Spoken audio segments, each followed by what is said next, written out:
Hey, everybody. Wow, are we ever living in crazy times? I'll tell you, this has just been an incredible time of challenge. Certainly in my own life, I have really had to try to figure out whose report I'm going to believe, because the report that I am inclined to believe based on circumstances is a lot different than what my heart of faith would lead me to believe.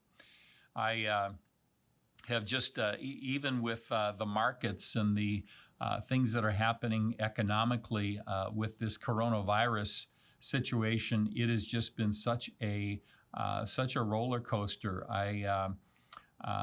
Just today, the markets are being rocked once again, and there's just a lot of fear and anxiety that people are dealing with, fear about their own mortality, concerns about their economic well-being, the ability to take care of their bills, and so forth. And I just have been kind of asking the Lord to help me understand how I need to position myself in these days. And I feel like the Lord really spoke very powerfully to me in Psalm 62, where it says, "Truly my soul finds rest in God.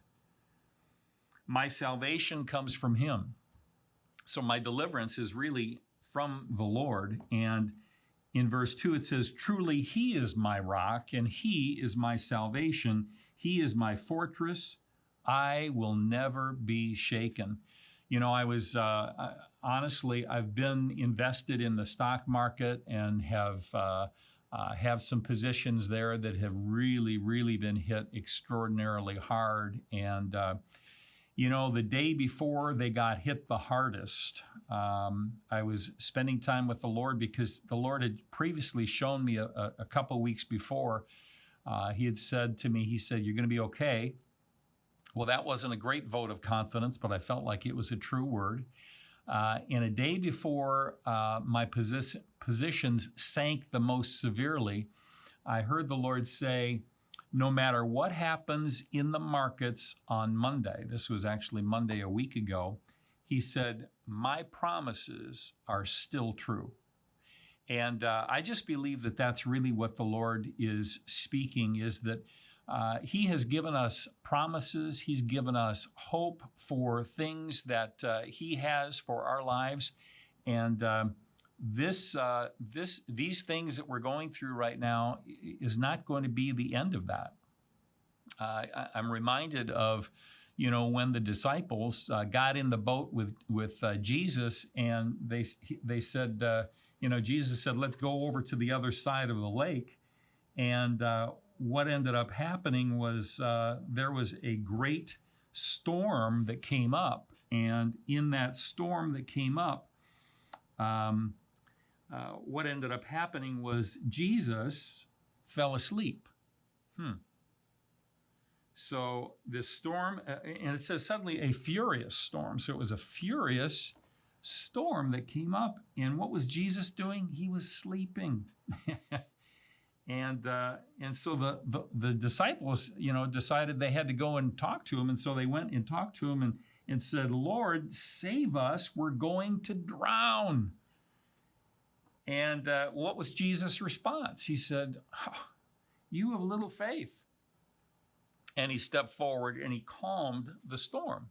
Why was that little faith? Well, I'm sure that this furious storm got the attention of the disciples, but Jesus had already spoken to them that they were going to the other side. Why were they concerned? Because they believed the circumstances more than they believed the one who had the authority to assure that their purpose would be fulfilled. And I just believe that your purpose is going to be fulfilled as you align your life with God's, and as you enable Him to be the strong fortress of your life.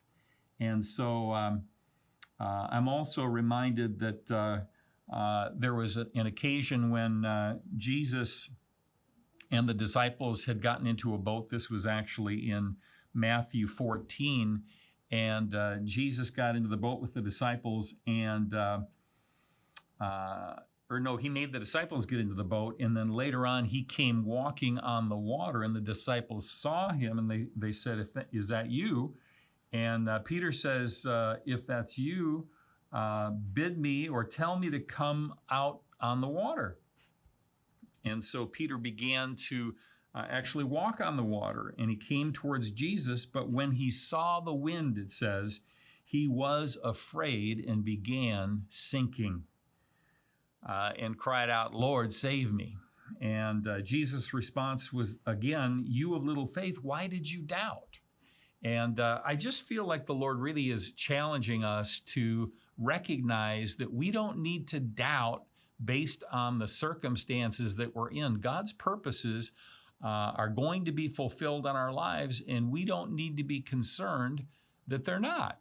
We need to be pressing into Him. He is the one that will protect us. You know, the scriptures declare that He is a high tower.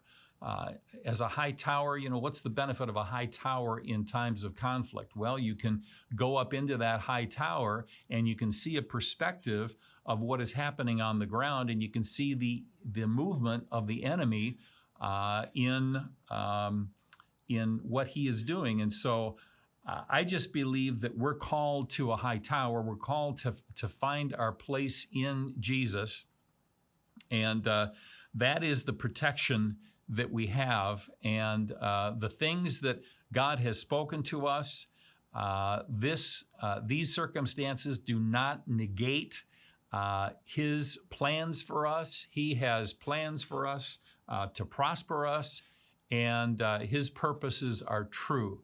So I want to just encourage you today. I know I've had my own times of double-mindedness, but I want you to recognize that if you'll press in to the high tower that is Jesus, if you'll just be careful to position yourself in Him, the reality is that you are going to come through this, and I just believe it's going to be better. I believe that there are things that are going to be better in your life. There are things that I'm asking the Lord to enable me to experience everything that He desires for me to learn in this situation, so that my character and my ability to flow with Him will only be enhanced. So I just want to speak that word of encouragement to you. I just believe that we have every reason to take courage, to not be afraid,